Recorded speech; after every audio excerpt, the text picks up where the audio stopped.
issue of corruption, well, of course, you don't need just legislation to fight corruption. We have had a taste of what it takes to close loopholes. And again, I will take this opportunity to tell you the priority direction and the Minister of Finance and the government overall, and our cabinet for that matter.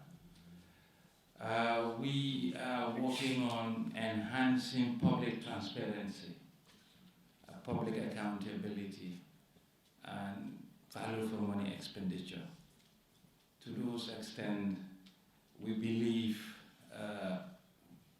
there are just nascent steps started, but the results have been eye-watering.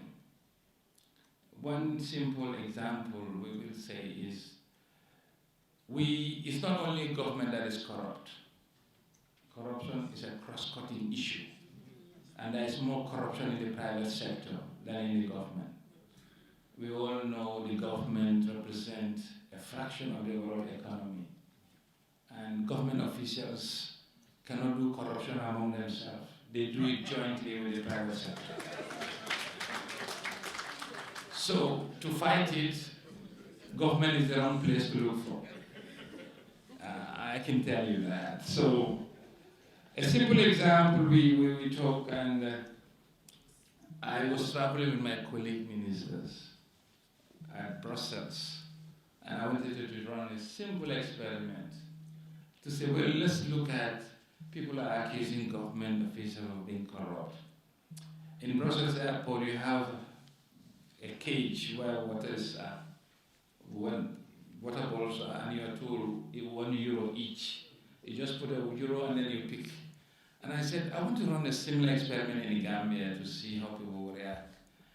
And the feedback I got, you don't need to do it, because not even the water alone, but the money will all be taken away.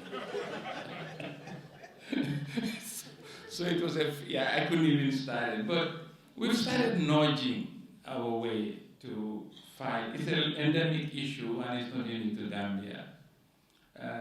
One example I will say, I will quote here, which we did recently, was in June. We all know the Senegambia Bridge. The way the revenue was collected, it was managed by the Revenue Authority, and then like the ferry services.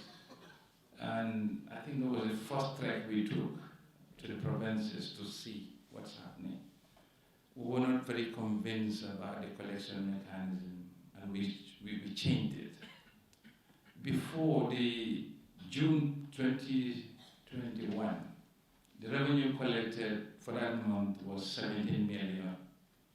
When we implemented the change, the revenue collected in June of 2022 was 47 million. And that's not enough. We continue to see increases month after month after month.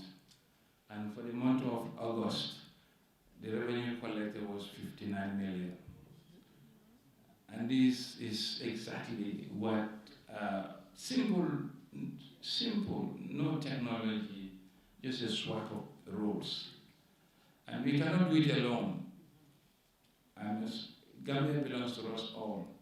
Don't see us as ministers and see us as privileged ones. No, we have the hardest job, because to whom much is given, much is expected.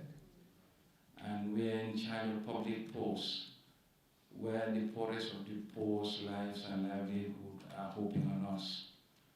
We are doing our best, but we cannot do it alone.